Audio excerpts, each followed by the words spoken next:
السلام علیکم جی بیٹا، بس یہ 2 منٹ اذان ہو جائے پھر آغاز کرتے ہیں ہم۔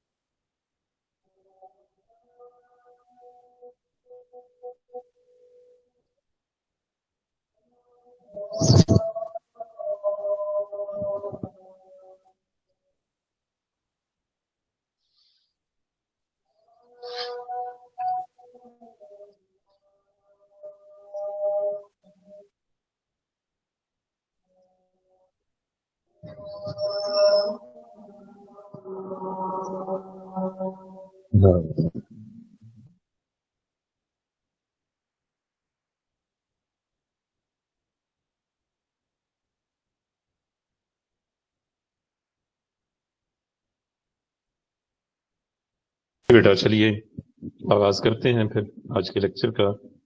بسم اللہ الرحمن الرحیم۔ رب اشرح لی صدری ویسر لی امری واحلل عقدۃ من لسانی یفقہوا قولی۔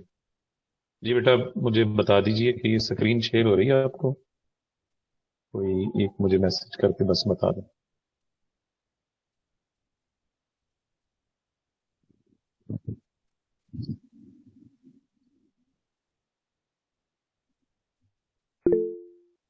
جی ٹھیک ہے، جی ٹھیک ہو گیا اللہ سے۔ اچھا جی، کل ہم نے پڑھا تھا حضرت مجدد الافسانی رحمۃ اللہ علیہ۔ آج ہم پڑھیں گے حضرت شاہ ولی اللہ۔ یہ بڑا امپورٹنٹ ٹاپک ہے حضرت شاہ ولی اللہ کا۔ ان کو میں پڑھانے سے پہلے بس تھوڑا سا 2-3 باتیں آپ کو بتا دوں۔ حضرت شاہ ولی اللہ کا جو دور ہے وہ آپ سمجھ لیں کہ بر صغیر کے اندر، پاک و ہند میں دینی علوم کے عروج کا دور ہے۔ یعنی اس سے پہلے جتنا بھی دینی علم تھا وہ سب کا سب مقصود علمی حلقوں تک تھا۔ یعنی وہی علمی حلقے جو کہ اس حوالے سے کام کر رہے تھے، صرف ان علمی حلقوں تک ہی موجود تھا۔ اب کیا ہوا، سلسلہ جب یہ آگے چلا تو ایک وقت ایسا آتا ہے، یہ قانون قدرت ہے، کہتے ہیں کہ وہ ایک ارتقائی مراحل ہوتے ہیں اللہ تعالیٰ کی طرف سے، ایک قانون قدرت ہوتا ہے، ایک نظام ہوتا ہے اس اعتبار سے جسے ہم دیکھتے ہیں۔ اب وہ قانون قدرت و جو نظام ہے وہ ہمیں اس اعتبار سے بتاتا ہے کہ جو ایوولوشنری پروسیس ہوتے ہیں اللہ تعالیٰ کی طرف سے، وہ بعض اوقات صدیوں پہ محیط ہوتے ہیں، صدیاں گزرتی ہیں بعض معاملات کو سیٹل ہونے۔ ہندوستان میں دین اسلام جو آیا ہمارے اس خطے میں برصغیر میں، 8ویں صدی عیسوی سے آنا شروع۔ علماء، صلحاء، صوفیاء، بڑے بڑے جو لوگ تھے وہ یہاں آئے، انہوں نے دین پھیلایا، اور اس طرح سے یہ سلسلہ آگے چلا۔ پھر دور آیا مغلی عہد کا جس میں بہت سارے معاملات آئے، پھر حضرت مجدد الافسانی کا دور آتا ہے۔ انہیں ہم کہتے ہیں اس حوالے سے کہ انہوں نے جو بنیادی عقائد کے اندر جو معاملات جو بگڑے ہوئے تھے ان سب کو انہوں نے ایک مرتبہ لیکن آج اگر آپ علمی لحاظ سے بات کریں گے، دینی علوم کی بات کریں گے، ہمارے بر صغیر کے اس وقت کوئی بھی مسلک کیوں، الٹیمیٹ اس کے جو آپ دیکھیں گے کہ کسی نہ کسی لیول پہ جا کے اس کا سلسلہ حضرت شاہ ولی اللہ تک پہنچتا۔ کیونکہ صورتحال یہ تھی کہ جو لوگ عربی زبان جانتے تھے وہ دین کا علم رکھتے تھے، قرآن بھی وہی سمجھتے تھے کہ عربی زبان میں ہے، حدیثیں بھی وہی سمجھتے تھے۔ تو حضرت شاہ صاحب نے اور ان کے خاندان نے پھر یہ کام کیا، ان دینی علوم کا ترجمہ کیا اردو زبان میں، مقامی زبانوں میں، تاکہ عام آدمی اس کو سمجھ۔ حضرت شاہ ولی اللہ کا اصل نام قطب الدین احمد کنیت ابو فیاض، آپ 21 فروری 1703 کو دلی میں پیدا ہوئے۔ آپ کا سلسلہ نسب والد کی طرف سے دوسرے خلیفہ راشد حضرت عمر فاروق رضی اللہ تعالیٰ عنہ سے جا ملا۔ آپ کے والد شاہ عبد الرحیم بہت بڑے صوفی بزرگ اور عالم دین تھے۔ انہوں نے دلی میں مدرسہ رحیمیہ قائم کیا۔ کچھ لوگ گئے دلی میں پچھلے دنوں، وہ کہتے ہیں جی مدرسہ رحیمیہ جو ہے اس کے کھنڈرات موجود ہیں ابھی اس وقت۔ شاہ ولی اللہ نے ابتدائی تعلیم اپنے والد بزرگوار سے حاصل، 7 برس کی عمر میں حفظ کر لیا، 11 برس کی عمر میں تمام علوم پر آپ نے عبور حاصل کر لی۔ اور کہتے ہیں 17 برس کی عمر میں آپ کے والد محترم کا انتقال ہوا تو آپ نے مدرسہ رحیمیہ میں درس و تدریس کا سلسلہ شروع کی۔ بعد ازاں آپ حج کے لیے سعودی عرب چلے گئے۔ 1734 میں سعودی عرب سے واپس آئے۔ آپ نے سعودی عرب میں 12 سال قیام کیا۔ 1730 میں حج کے دوران آپ کی ملاقات شیخ ابو طاہر مدنی رحمت اللہ علیہ سے ہوئی۔ شاہ صاحب نے ان سے قرآن اور حدیث کی تعلیم حاصل کی اور پھر وطن واپس آ گئے، اور آپ نے مسلمانوں کی اصلاح اور رہنمائی کا کٹھن فریضہ سر انجام دیا۔ آپ کا انتقال 1762 کو دلی میں ہوا۔ اچھا، یہ سارا دور جو ہے نا جی، آپ جس دور میں پیدا ہوئے ہیں وہ اورنگزیب کا دور ہے۔ 1707 میں اورنگزیب کا انتقال ہو جاتا ہے۔ اس کے بعد سے لے کے 1762 تک یہ تقریباً پوری صدی آپ سمجھ لیں، یہ مغلیہ عہد کا زوال ہے، زوال کا دور ہے۔ لیکن علمی لحاظ سے اس میں جو کام ہوا ہے وہ بہت بڑا کام ہوا ہے، جس کے آج تک اثرات ہم تک پہنچتے ہیں۔ علمی لحاظ سے جو کام ہوا ہے اس اعتبار سے۔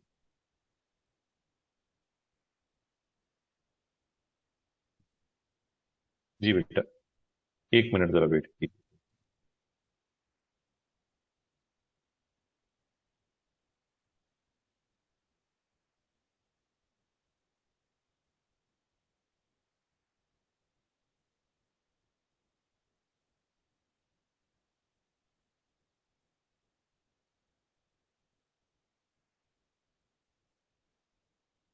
جی بیٹا، السلام علیکم۔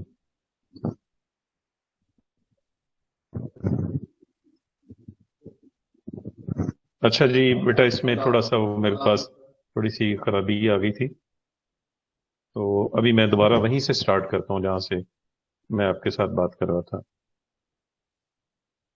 جی، بچے موجود ہیں نا؟ ہاں ادھر ہی ہیں، ٹھیک ہے۔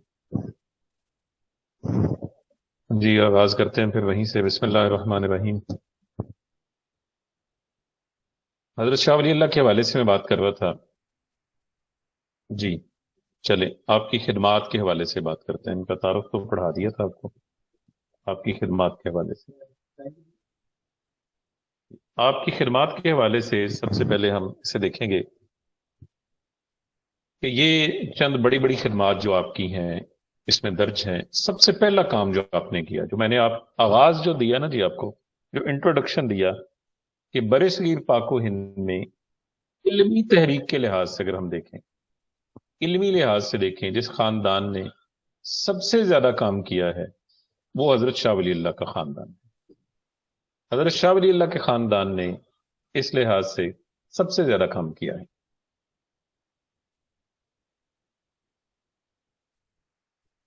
حضرت شاہ ولی اللہ رحمۃ اللہ علیہ کی جو علمی تحریک ہے وہ اس بنیاد کے اوپر تھی کہ دین کی جو بنیادی تعلیمات ہیں وہ لوگوں کو سمجھ آنی چاہیے۔ جب تک وہ بنیادی تعلیمات لوگوں کو سمجھ نہیں آئیں گی، اس وقت تک جو ہے آپ وہ اپنے معاملات کو نہیں چلا سکتے، اور نہ ہی آپ دین کی بنیادوں کو سمجھ سکتے۔ اسی لیے جو سب سے پہلا کام ہوا ہے وہ یہ ہوا ہے کہ جتنے بھی دینی علوم تھے ان کا ترجمہ کیا گیا۔ اور حضرت شاہ صاحب نے سب سے پہلے قرآن مجید کا فارسی زبان میں ترجمہ کیا۔ کہتے ہیں کہ حضرت شاہ صاحب نے یہ جو قرآن مجید کا فارسی زبان میں ترجمہ کیا، اس سے بڑا شور غوغا ہوا اس وقت، اور کہا گیا کہ جناب قرآن عربی زبان میں ہے تو شاہ ولی اللہ نے اسے فارسی زبان میں منتقل کر دی۔ آپ نے پھر ان لوگوں کو سمجھایا، ان کے ساتھ بات چیت کی کہ جب تک آپ قرآن کو سمجھیں گے نہیں اس کے اوپر عمل کیسے کریں۔ 1738 میں آپ نے فتح الرحمان کے نام سے قرآن پاک کا فارسی ترجمہ کیا، اور اس دور میں علماء کسی اور زبان میں ترجمے کے سخت خلاف تھے۔ وہ ہنگامہ بھی ہوا، لیکن آپ نے بڑی جرأت بہادری کا کام کیا۔ آپ نے کہا کہ قرآن اس لیے نہیں ہے کہ اس کو ریشمی غلاف میں لپیٹ کے رکھ دیں، ناظرہ پڑھ لیں۔ جب تک قرآن کو سمجھیں گے نہیں اس وقت تک بات نہیں بنے گی۔ دیکھیں بیٹا، جب تک شعور انسان کے اندر پیدا نہیں ہوتا یہ معاملات آگے نہیں چلتے۔ ٹھیک ہے، سب سے پہلا کام آپ نے یہ کیا، اور آپ ہی کے خاندان کے لوگوں نے، پھر بعد میں آپ کے بیٹوں نے، شاہ عبد القادر اور شاہ رفیع الدین نے اردو زبان میں ترجمہ کیا قرآن مجید۔ پھر دیگر زبانوں کے اندر اور لوگوں نے ترجمے کرنے شروع کر دیے قرآن مجید کی، تاکہ قرآن کو سمجھا جا سکے۔ دیکھیں بیٹا، قرآن کا جو موضوع ہے وہ انسان ہے، یہ ذہن میں رکھیے گا، اور قرآن کا موضوع جو ہے وہ انسان ہے، انسان کو خطاب کیا گیا ہے، جگہ جگہ انسان کو بتایا گیا ہے کہ اس نے کیا کرنا ہے۔ اور آگے دیکھیے، ادبی خدمات کے لحاظ سے جب ہم دیکھتے ہیں، آپ دیکھیں جو ایج ہے آپ کی وہ تقریباً 59 سال بنتی ہے، اور اتنا بڑا علمی خزانہ آپ نے چھوڑا ہے، تو کہتے ہیں آج 59 برس کی عمر پانے والا ایک شخص جو ہے اس علمی خزانے کو بمشکل سمجھ سکتا ہے۔ 51 کتابیں ہیں عربی فارسی اردو میں، 23 کتابیں اردو میں، باقی فارسی عربی میں 28 کتابیں۔ حجت اللہ البالغہ سب سے معروف کتاب ہے آپ کی، اور یہ آپ سمجھ لیں کہ معیشت کے اوپر، اکانومی کے اوپر ایک سند ہے، دنیا کی کئی زبانوں میں اس کا ترجمہ ہو چکا ہے۔ زکوٰۃ کے مسائل آپ نے اس میں بیان کیے، آپ نے اس حوالے سے بیان کیا کہ شریعت میں قصاص کی بڑی اہمیت ہے، یعنی قتل اور خون ریزی روکنے کے لیے قصاص بہت ضروری ہے، اور جہاد کو آپ نے کہا یہ فتنہ اور فساد ختم کرنے کا ذریعہ ہے۔ اے اہل عقل، قصاص میں تمہارے لیے زندگی ہے، یعنی آپ قتل کے بدلے میں ایک بندے کو قتل کر رہے ہیں، سزا دے رہے ہیں، تو اس میں تمہارے لیے اللہ نے زندگی رکھی، آئندہ اس سے کام نہیں ہوگا، ہوگا تو بڑا کم ہوگا۔ حج کو اللہ تعالیٰ کی نشانیوں میں سے آپ نے ایک قرار دیا، کیا کہ شعار اللہ ہے، اور اسی طرح آپ کی جو تصانیف ہیں ان میں فتح الرحمان فی ترجمۃ القرآن، المدوہ، الموفا، اور اسی طرح خلافت الخلیفہ، یہ آپ کی معروف کتابیں۔ علم حدیث پہ آپ نے زور دیا، ترجمے کروائے حدیث کی کتابوں کے، کیونکہ اس زمانے میں جیسے میں نے آپ کو بتایا نا کہ دینی علم صرف چند لوگوں تک محدود تھا، اس سے آگے نہیں تھا۔ جو لوگ دینی علوم کو سمجھتے تھے، جو لوگ عربی زبان سمجھتے تھے، صرف وہی دینی علوم کو جان سکتے تھے، اور ان تک دسترس حاصل کرنا بھی عام آدمی کے پاس بس کی بات نہیں۔ یہ وہ مسائل تھے آپ کے دور کے جن کی وجہ سے بہت سارے مسائل جو ہیں اور بھی پیدا ہوئے۔ اب ان مسائل کے حل کے لیے آپ نے کیا کیا؟ آپ نے کہا کہ لوگوں کو دینی علوم جو ہیں ان کو سکھائے جائیں، ان کو پڑھائے جائیں، اور جب تک آپ نہیں پڑھائیں گے ان کو ان کی اپنی زبان کے اندر، مقامی زبان میں، تو اس وقت تک یہ بات نہیں بنی۔ آپ نے یہ بھی کہا امام مالک کی کتاب الموطا جو ہے کہ یہ روئے زمین کے اوپر سب سے صحیح ترین کتاب ہے۔ آپ نے الموطا کی عربی اور فارسی زبان میں شرح لکھی المصوع اور المصفہ کے نام سے۔ اسی طرح آپ نے فقہی اختلافات کو دور کرنے کے حوالے سے بہت سارا کام کیا۔ دیکھیں بیٹا، فقہی اختلافات تو یہ تو صدیوں سے چلے آ رہے ہیں۔ 4 فقہ ہیں، حنفی، شافعی، مالکی، حنبلی، امام ابو حنیفہ رحمۃ اللہ علیہ کی، امام شافعی رحمۃ اللہ علیہ کی، امام مالک اور امام احمد بن حنبل۔ آپ نے ایک کتاب لکھی الانصاف فی بیان سبب الاختلاف، کہ اختلاف کا سبب کیا ہے اور اس کے اندر انصاف کیا ہے، یعنی اس کے اندر کون سی بات ہے بیلنس طریقے سے جو کی جا سکتی۔ فقہ اور اسلامی قوانین کا تعلق ان سر چشموں یعنی قرآن اور سنت سے۔ دیکھیں بیٹے، میں ایک چیز آپ کو بتا دوں، سب سے بڑا ذریعہ جو ہے وہ قرآن اور حدیث ہے، ٹھیک ہے؟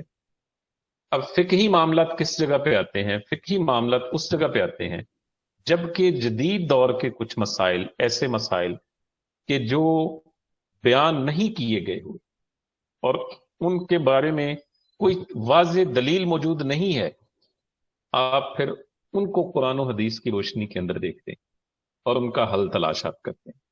اسے فقہ کہتے ہیں. اور یہ فقہ ہے، لفظ فقہ، اور اس کا معنی ہے آسانی پیدا کرنا، سمجھ بوجھ پیدا کرنا، فہم پیدا کرنا. اجتہاد کی ضرورت پہ آپ نے زور دیا. آپ نے کہا کہ اندھی تقلید نہیں ہونی چاہیے.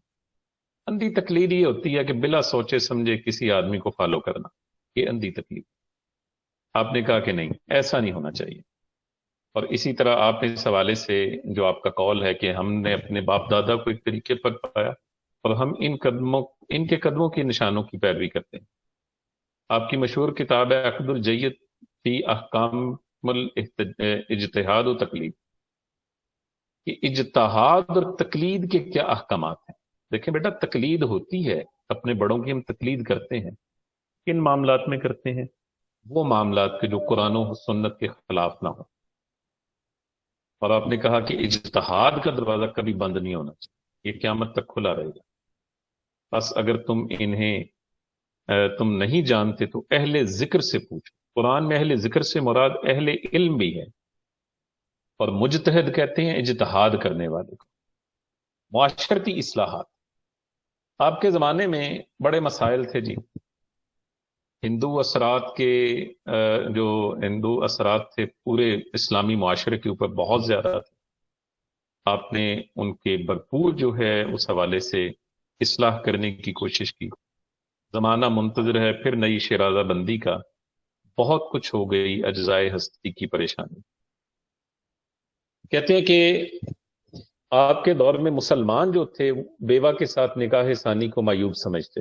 اور اب بھی آپ دیکھ لیں کہ طلاق یافتہ عورت ہے یا بیوہ عورت ہے، اس کا دوسرا نکاح کرنا جو ہے نا وہ بڑا مشکل ہو چکا ہے. اور آپ نے بیوہ سے نکاح کرنے کو سنت رسول قرار دیا. وجہ پتہ کیا تھی؟ میں آپ کو بتاتا ہوں. ہندو مذہب میں بیوہ کا دوسرا نکاح نہیں، بلکہ پہلے ان کے اندر ایک رسم ہوتی تھی ستی کی. ستی کی رسم یہ تھی کہ اگر شوہر فوت ہو گیا نا تو اس کے ساتھ ہی بیوی کو بھی جلا دیتے تھے. دونوں کو کٹھے آگ میں جلا دیتے، زندہ عورت کو جلا دیتے تھے. اور بیوہ عورتوں کے لیے انہوں نے الگ سے، کیا وہ ہندی میں لفظ بولا جاتا ہے، آشرم بنائے ہوئے تھے الگ سے بیوہ عورتوں کے لیے. بیوہ عورتیں وہاں پر رہتی تھیں اپنے یعنی موت تک جو ہے. اور ان کے لیے خاص لباس سفید رنگ کا بیوہ عورت کے لیے. لیکن اب ان کے ہاں بھی اس چیز کے اثرات آئے ہیں. اب ان کا میڈیا بھی ایسے ڈرامے اور فلمیں بنا رہا ہے کہ جس میں وہ کہہ رہے ہیں کہ بیوہ عورت کو بھی زندہ رہنے کا حق ہے. تو آپ نے کہا کہ مسلمان، اور کئی مسلمان تو اس کو گناہ کی حد تک سمجھتے تھے. آپ نے قبر پرستی، پیر پرستی، تعویذ گنڈوں، جھاڑ پھونک سے، توہم پرستی سے منع کیا. شادی بیاہ میں اسراف سے بچنے کے لیے آپ نے کہا. خوشی غمی میں آپ نے کہا کہ بیجا رسومات جو ہیں یہ شریعت کے خلاف ہیں. رزق حلال کمانے کی آپ نے تلقین. آپ نے کہا کہ دولت کی غیر منصفانہ تقسیم کو ختم ہونا چاہیے. اس میں کیا ہوتا ہے جی؟ ارتکاز دولت جب ہو جائے نا، امیر آدمی امیر ہو جاتا ہے، غریب آدمی غریب تر ہو جاتا ہے. آپ نے معاشرے کو فرقہ بندی، گروہ بندی سے آپ نے بچانے کے لیے آپ نے کہا کہ یہ درست نہیں. آپ نے لوگوں کو سادہ طرز زندگی گزارنے کی تلقین. لیکن بیٹا حدیث بھی ہے، ما آلہ مانک تصد، کہ جس نے میانہ روی اختیار کی وہ کبھی تنگ دست نہیں ہوگا. پھر سیاسی خدمات کے لحاظ سے دیکھا جائے تو آپ کی بڑی سیاسی خدمات ہیں.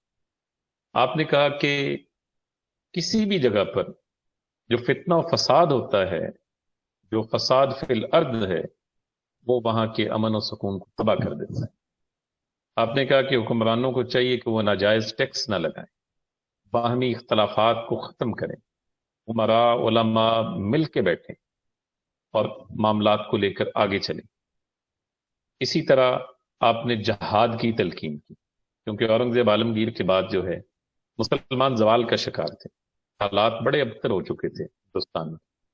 مرہٹے جو ہیں وہ پوری طاقت کے ساتھ آگے بڑھ رہے تھے. یہ جاٹ مرہٹے مہاراشٹر سے. اور آپ نے ان کے خلاف کہا کہ جہاد کے لیے ہمیں اکٹھے ہونا چاہیے. دو قومی نظریے کو آپ نے بیان کیا. نتیجہ کار رہا ہے ازل تا مروز، چراغ مصطفی سے شرار بلہ بھی. یعنی یہ روز اول سے، ازل سے لے کر آج تک یہ ایک ستیزہ کار رہا ہے، ایک قانون رہا ہے کہ ایک طرف جو ہے چراغ مصطفی ہے صلی اللہ علیہ وسلم، اور ایک طرف شرار ابو لہب بھی ہے، وہ ابو لہب کا استعارہ استعمال کیا گیا ہے۔ یعنی ایک وہ طاقت ہے جو مستفوی طاقت ہے، ایک وہ طاقت ہے جو ابو لہبی طاقت ہے، جو ان کی مخالفت کرنے والی ہے۔ آپ نے دو قومی نظریہ کہ ہماری اسلامی روایات، تاریخ، تمدن، ثقافت، یہ سب دوسری قوموں سے جدا ہے، اور اس لیے آپ نے دو قومی نظریے کی اساس جو ہے وہ بھی آپ نے فراہم۔ اقتصادی اصول، جیسے میں نے آپ کو شروع میں بتایا نا کہ حجت اللہ البالغہ وہ کتاب ہے جس میں اقتصادی اصول بیان کیے گئے ہیں۔ بعض مورخین یہ بھی کہتے ہیں کہ کارل مارکس کی جو کتاب ہے داس کیپٹل، اور یا جسے اس کا اردو ترجمہ بھی ہو چکا ہے کارل مارکس کی کتاب کا، داس کیپٹل کہتے ہیں دراصل حجت اللہ البالغہ کی ہی ایک دوسری شکل ہے۔ اس کے اندر آپ نے جو اکانومی کے اصول بیان کیے گئے ہیں، اس میں آپ نے اصل بنیاد جو ہے وہ محنت کو قرار دیا ہے کہ دولت کی اصل بنیاد محنت ہے، اور اس کا جو سب سے بڑے دو سیکٹ ہیں، ایک ہے مزدور اور ایک ہے کاشتکار، کسان ہے، اور دوسری طرف جو ہے آپ دیکھ لیں جو ہماری لیبر کلاس ہے۔ اور غیر منصفانہ تقسیم آپ نے کہا جی ختم ہونی چاہیے، اور آپ نے کہا کہ جوا یاشی کے اڈے ختم ہونے چاہیے، کیونکہ ان سے آپ دیکھیں نا شارٹ کٹ میں پیسہ آتا ہے۔ آپ نے کہا جو سماج محنت کی صحیح قیمت ادا نہ کرے، مزدوروں کاشتکاروں پر بھاری ٹیکس لگائے، وہ قوم کا دشمن ہے، اسے ختم ہو جانا چاہیے۔ وہ اقبال نے کہا تھا نا، جس کھیت سے دہقاں کو میسر ہونا روزی، اس کھیت کے ہر خوشہ گندم کو جلا دو۔ جہاں محنت کش کو، مزدور کو، کاشتکار کو خوشحالی نہیں ملتی، وہ معاشرے جو ہے وہ زیادہ دیر نہیں چلتے۔ کام کے اوقات کا آپ نے کہا طے ہونے چاہیے۔ اس دور میں آپ نے کہا دیکھیں آج سے 250 سال پہلے، یہ تو بعد میں یورپ میں سارے لیبر لاز بنے ہیں نا، 8 گھنٹے، اور یہ آپ نے اس وقت کہا کہ نہیں، کام کے اوقات طے کریں، کتنا کام لینا ہے، صبح سے شام تک لینا ہے، ظہر تک، عصر تک۔ مزدور طبقے کو بھی اپنی اخلاقی روحانی اصلاح کا موقع ملنا چاہیے۔ پھر آپ نے شاہانہ طرز زندگی کی مخالفت کی، آپ نے کہا چند خاندانوں تک دولت پیسہ نہیں محدود ہو جانا چاہیے، باقی لوگ بھی اس سے فائدہ ہو۔ پھر تقاضے دولت سے آپ نے منع کیا۔ یہ تمام اقتصادی اصول جو ہیں یہ حضرت شاہ ولی اللہ رحمۃ اللہ علیہ نے بیان کی۔ جیسے میں نے شروع میں بھی آپ کو بتایا نا کہ جو اورنگزیب کی وفات کے بعد جاٹ اور مرہٹے جو ہیں وہ تیار بیٹھے ہوئے تھے وہ دلی پہ قبضہ کرنے۔ دلی میں بھی حکمران کون بیٹھے ہوئے تھے؟ محمد شاہ رنگیلے جیسے عیاش حکمران تھے۔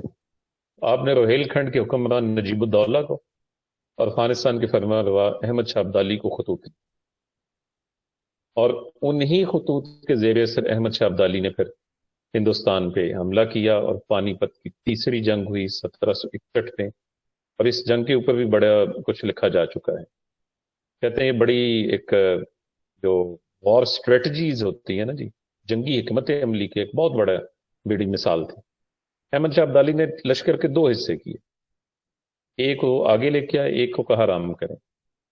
مراٹھوں کو انہوں نے سارا دن تھکا کے رکھا، اور جب وہ تھک گئے تو پھر جو تازہ دم دستہ تھا اس کو آگے لے کے آئے، اور جو دستہ صبح سے کام کر رہا تھا، لڑ رہا تھا، اس کو پیچھے لے گئے۔ اور کہتے ہیں پھر پانی پت کے میدان میں مراٹھوں کا قتل عام ہوا، اور ان کو شکست فاش ہوئی، ذلت میں شکست ہوئی۔ کہتے ہیں پھر دوبارہ مرہٹوں نے کبھی جرت نہیں کی دلی کی طرف آنے، یہاں تک کہ پھر ہندو راج کا خطرہ ختم ہو گیا، اور یہ سلسلہ جو ہے آگے چلتا رہا۔ جی اصلاحی تحریکوں میں اگر دیکھیں تو آئندہ انشاءاللہ لیکچر میں آپ کو سید احمد شہید اور شاہ اسماعیل شہید کے حوالے سے آپ کو پڑھائیں گے۔ یہ ساری جتنی دینی اصلاحی تحریکیں ہیں، فرائضی تحریک چلی بنگال میں، یا شاہ اسماعیل شہید کی تحریک مجاہدین، یہ وہی لوگ ہیں جو شاہ ولی اللہ کے مکتبہ فکر سے تعلق رکھتے ہیں۔ یعنی آج بھی ہندوستان میں یا پاکستان میں یا بنگلہ دیش میں جتنی بھی اصلاحی تحریکیں ہیں، جہادی تحریکیں ہیں، علمی لحاظ سے ہیں، ادبی لحاظ سے ہیں، ان کے تانے بانے کہیں نہ کہیں جا کے شاہ ولی اللہ کے ساتھ ملتے ہیں۔ میں تو اس انداز میں بیان کیا کرتا ہوں کہ حضرت مجدد الافسانی جو ہیں وہ شخصیت ہیں جنہوں نے اصلاح کی عقائد کے لحاظ سے، اور علمی لحاظ سے جنہوں نے اس قوم کو منور کیا یا ان کے خاندان نے، کہتے ہیں ان کے خاندان کی عورتوں نے بھی بہت ساری دینی علوم کے اوپر کتابیں لکھی، وہ خاندان جو ہے وہ حضرت شاہ ولی اللہ کا ہے۔ پھر خانہ جنگی کے خاتمے کے حوالے سے آپ نے بات کی، آپ نے کہا کہ خانہ جنگی ام الفتن ہے، سب فتنوں کی ماں ہے، ٹھیک ہے جی۔ اور عالمگیر کے عہد میں جو بہت سارے فتنے تھے وہ آہستہ آہستہ وہ بڑھتے چلے گئے، تو بہت سارے فتنے اس دور میں ختم ہوئے، ان کا سد باب کیا گیا، لیکن جیسے ہی اورنگزیب عالمگیر گئے ان فتنوں نے پھر سر اٹھا لی۔ علماء کرام میں آپ نے کہا اتحاد کی جو ضرورت ہے، اس کے اوپر آپ نے زور، آپ نے کہا نہیں، علماء کو اتحاد کے ساتھ باہمی جو اختلافات ہیں اس کو مٹا کے بیٹھنا چاہیے، اور وحدت الوجود وحدت الشہود کی جو لڑائی چلی آ رہی ہے اس کو ختم کرنا چاہیے۔ مسلم معاشرے کی تشکیل نو، آپ یہ چاہتے تھے کہ ایسا معاشرہ قائم کیا جائے کہ جس کے اندر خرابیوں کا جائزہ لیا جائے اور پھر نئی شرازہ بندی کی جائے، نئے طریقے سے اس کو لے کر آگے چلا۔ اسلامی ریاست کے قیام کی خواہش، دیکھیں بیٹا جتنے بھی ہمارے یہ بڑے ہوئے ہیں، چاہے وہ شاہ ولی اللہ تھے، چاہے وہ حضرت مجدد الافسانی تھے یا ان سے پہلے کے بزرگ، ہر ایک کے دل میں یہ خواہش تھی کہ ایک اسلامی ریاست قائم۔ میں نے جیسے غالباً کل کے لیکچر میں بیٹا آپ کو بتایا تھا کہ مغل جو تھے وہ ٹھیک ہے مذہب کے لحاظ سے تو مسلمان تھے، لیکن نہ مغلوں کے ذہن میں اور نہ ہی اس سے پہلے سلاطین دہلی کے ذہن میں کوئی اسلامی ریاست کا تصور نہیں تھا، بلکہ ان کے بارے میں آتا ہے they are kings by profession, یہ پیشے کے اعتبار سے بادشاہ تھے، بادشاہت کرنا ان کا پیشہ تھا، اور اس لحاظ سے یہ بادشاہتیں کرتے تھے۔ ورنہ آپ دیکھیں کہ اتنا عرصہ حکومتیں کرنے کے باوجود بھی ہندوستان کے اوپر ان کے کوئی خاص اثرات مرتب نہیں ہوئے۔ ایک ریاست کا، اسلامی ریاست کا تصور جو تھا جس کے اندر شہنشاہیت یا ملوکیت جو ہے وہ نہ ہو اور نہ ہی جاگیردارانہ نظام ہو، بلکہ یہاں اسلامی اصولوں کے مطابق جو ہے خلافت کو قائم کیا جائے۔ حضرت شاہ ولی اللہ کے خاندان کی بڑی خدمات ہیں۔ آپ کے خاندان میں دیکھیں بڑے بیٹے جو ہیں آپ کے صاحبزادے شاہ عبد العزیز ہیں، کہتے ہیں شاہ عبد العزیز کے سینکڑوں شاگرد تھے جو ہندوستان کے طول و عرض میں گئے اور انہوں نے جا کے دینی مدارس بھی بنائے اور آگے کئی لوگوں کو فیض یاب کیا۔ سید احمد شہید بریلوی انہی کے خاندان سے ہیں جو تحریک مجاہدین بالا کوٹ۔ شاہ رفیع الدین شاہ عبد القادر قرآن مجید کا اردو زبان میں انہوں نے ترجمہ کیا۔ آپ کے بیٹے شاہ عبد الغنی، اور کہتے ہیں کہ ان کی دینی سیاسی خدمات بھی بہت زیادہ ہیں۔ شاہ اسماعیل شہید شاہ عبد الغنی کے بیٹے تھے، انہوں نے اسلام کے لیے گراں قدر خدمات سر انجام دی۔ شاہ ولی اللہ کے پانچویں بیٹے شاہ محمد صوفی بھی بلند پایہ عالم دین تھے، اور شاہ ولی اللہ کے خاندان کے زیر سایہ اتنے علماء پیدا ہوئے کہ برے صغیر کی علمی دنیا میں ایک انقلاب آ گیا۔ جیسے میں نے آغاز میں آپ کو بتایا نا کہ بنیادی طور پہ جو علمی ادبی کام اللہ تعالیٰ نے اس خاندان سے لیا ہے وہ شاید کسی اور کے حصے میں نہیں آیا۔ نہیں، آپ دیکھیے کہ وہ دور زوال ہے، مغلیہ عہد کا دور زوال ہے، لیکن علمی لحاظ سے مسلمانوں کا وہ دور عروج ہے۔ یعنی قرآن مجید کے تراجم ہو رہے ہیں فارسی میں، اردو میں، دیگر زبانوں میں، احادیث کی شرح لکھی جا رہی ہے، تشریحات کی جا رہی ہیں، فقہی کتابیں لکھی جا رہی ہیں، دینی مدارس کھل رہے ہیں، لوگوں کو فیض یاب کیا جا رہا ہے علم سے، اور اس ساری کی ساری تحریک کا، علمی تحریک کا سہرا جو ہے وہ شاہ ولی اللہ محدث دہلوی رحمۃ اللہ علیہ کے سر آتا ہے۔ ٹھیک ہے جی۔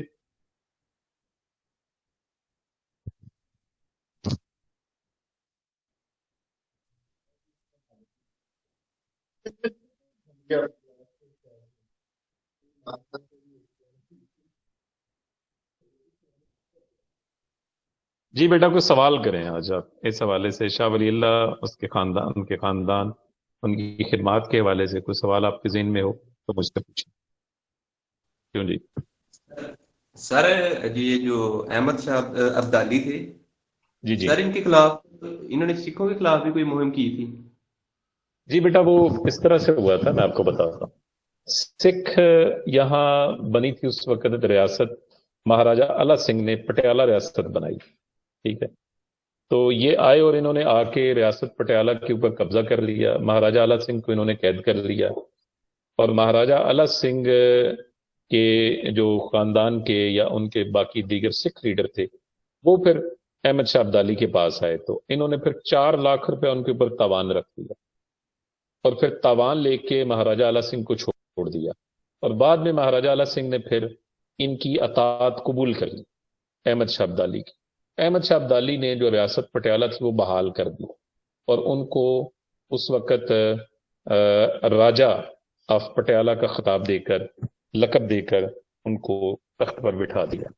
پھر سکھوں کے ساتھ تعلقات ان کے بہتر ہو گئے تھے، اور اس کی بہت ساری وجوہات تھیں، کیونکہ ہندوستان میں یہ چھوٹی چھوٹی ٹیریٹریز تھیں، یا آپ نے بھی پاکستان سٹڈیز میں پڑھا ہوگا تو 635 یا بعضوں نے لکھا 580 یہ ریاستیں تھیں، اور ان ریاستوں کا اپنا ایک نظام ہوا کرتا تھا۔ جو مرکزی حکومت ہوتی تھی، ریاستیں ان سے اپنی سمجھ لیں کہ لیجیٹیمیسی یا ان سے اپنی ریکگنیشن کا ایک سرٹیفکیٹ یا ایک معاہدہ لیا کرتی تھی، تب وہ ریاستیں اس حکومت کے انڈر چلتی، لیکن ریاست کے اندر ان کو آسانی ہوتی۔ تو وہ بات آپ نے ٹھیک سنی ہوئی ہے، سکھوں کو انہوں نے اچھا خاصا نقصان پہنچایا، پکڑ لی ان کے لیڈر بھی، لیکن بعد میں انہوں نے چھوڑ دیا تھا معاہدہ کر کے، اور انہیں اپنا نائب بنا دیا تھا۔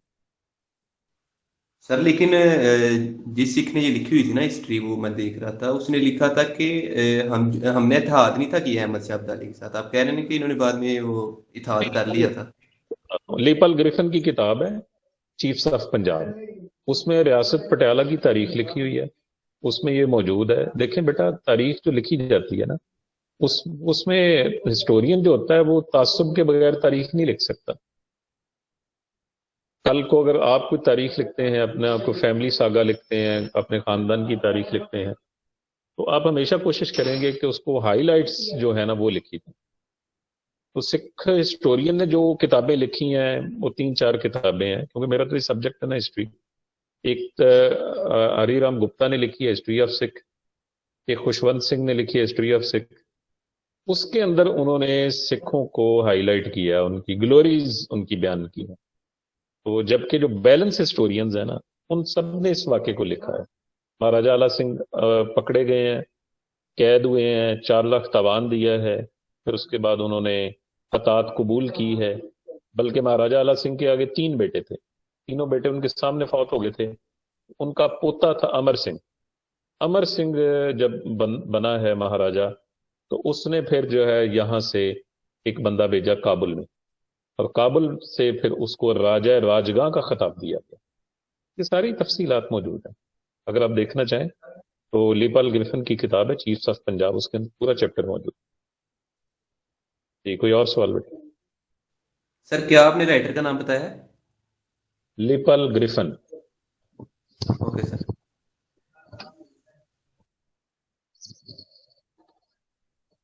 جی، کوئی اور سوال بیٹا؟ سر یہ سکھوں کا بنیادی عقیدہ ویسے کیا ہے؟ سکھ بیٹا یہ جو تھے نا، ان کے رہنما گرو نانک، ان کا تعلق تھا ننکانہ صاحب سے، ٹھیک ہے؟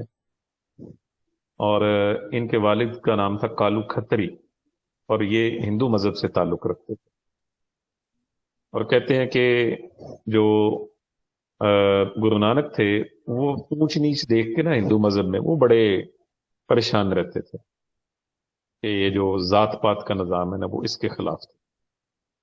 اور ان کے جو اولین استاد تھے وہ ایک مسلمان صوفی تھے، اور وہاں سے انہوں نے پھر ان سے علم حاصل کیا توحید کا۔ اور سکھ جو ہے نا وہ توحیدی ہیں، بڑے پکے، رب کو مانتے ہیں، کہتے ہیں ہم رب کو مانتے ہیں۔ یہ بتوں کی پوجا نہیں کرتے، یہ بلکہ جہاں سکھ اور مسلمان اکٹھے رہتے ہیں نا، وہاں وہ مسلمانوں پہ بھی تنقید کرتے ہیں کہ تم یہ جاتے ہو قبروں کے اوپر جو ہے اس طرح کی باتیں وہ کرتے۔ تو سکھ پکے توحید پرست ہیں جی، اس لحاظ سے۔ اور ان کی جو گرنتھ کتاب ہے اس کے اندر ہمارے صوفیاء کی تعلیمات بھی موجود ہیں، بابا بلے شاہ کے شعر بھی اس پہ موجود ہیں، اس کے اندر حضرت میاں میر کی تعلیمات بھی موجود ہیں۔ جو گرنتھ کتاب ہے جس کے مصنف جو ہے یہ منسوب کی جاتی ہے ان کی طرف گرو نانک کی طرف، ٹھیک ہے. اور آخر میں کہتے ہیں کہ اس بات کے اوپر بھی جھگڑا ہوا تھا کہ مسلمان بھی یہ دعویٰ کرتے تھے کہ یہ ہمارے ہیں، اور جہاں جہاں بھی کہتے ہیں گرو نانک نے قیام کیا ہے وہاں اس نے یہ بات کی ہے کہ وہ ایک رب ہے، باقی سب رب کے بندے ہیں. اور سکھ آج جب بھی ان سے گفتگو کرنے یہی وہ بات کرتے ہیں کہ ہم رب کے بندے ہیں، وہ رب ہے ہمارا، ہم اسی کو سجدہ کرتے ہیں اور گرو نانک کے اقوال کی بات کرتے ہیں. جی بیٹا. اچھا جی سی آر صاحب، ان کی آپ اٹینڈنس لے لیجئے. ہو جی گئی ہے؟ سر. نہیں سر سر، ایک کرنی ہے. کوشچن جی جی بیٹا. سر کوشچن یہ ہے کہ حضرت نے فقہی مسائل کو دور کرنے کے لیے ایک تصنیف بھی لکھی، اس کے علاوہ کام بھی کیا، تو حضرت خود بھی کسی فقہ سے منسلک تھے یا نہیں؟ جی ان کا اپنا رجحان فقہ حنفی کی طرف تھا.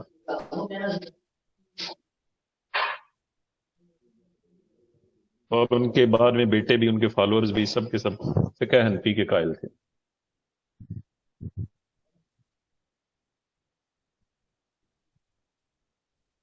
جی کوئی اور سوال بیٹا پوچھنا چاہتے ہیں؟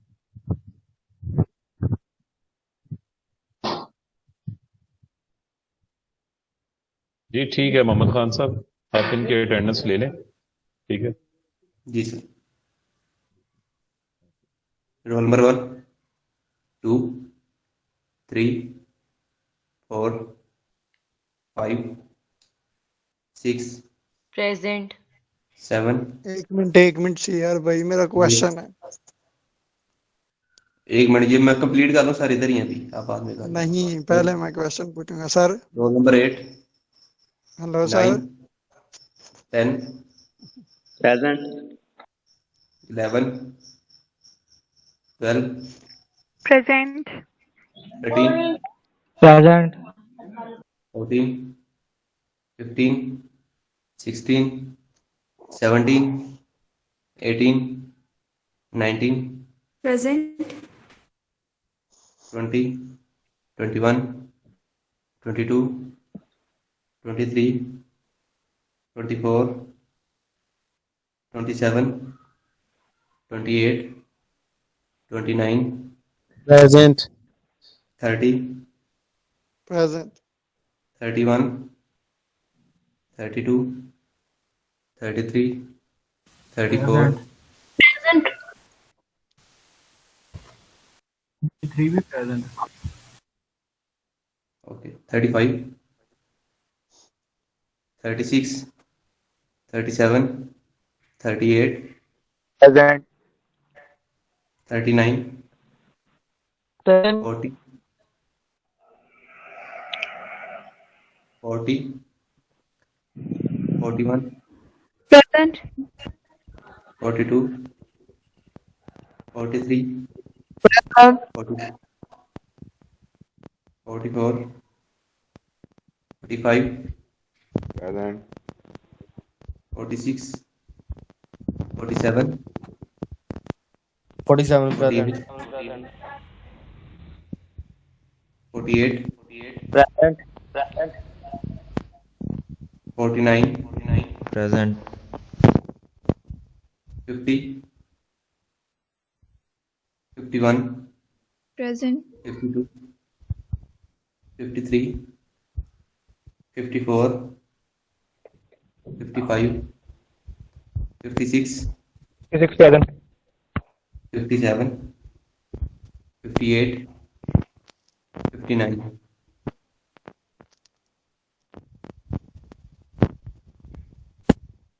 ایسا پوچھ لیں آپ سر سے. جی سر، سن رہے ہیں آپ بیٹا میرے؟ جی جی جی سن رہا ہوں بیٹا، آپ بات کریں. سر یہ جو مغل تھا گریٹ ظہیر الدین بابر، اس کا تعلق یمنا باد سے تھا. یہ امیر تیمور کے خاندان سے تھا. ٹھیک ہے. جی یہ امیر تیمور کے خاندان سے تھا. یہ سب کے سب سینٹرل ایشیا سے آئے تھے. ان کا اصل وطن تھا یہ آپ کا ازبکستان. اس میں ایک جگہ ہے فرغانہ. فرغانہ بڑا خوبصورت علاقہ ہے، آبشاریں، جھرنے، بڑا خوبصورت علاقہ ہے. وہاں سے اس کا تعلق تھا. ٹھیک ہے تو کچھ میں نے سنا تھا، یہ پھر غلط ہے؟ جی وہ غلط ہے یار.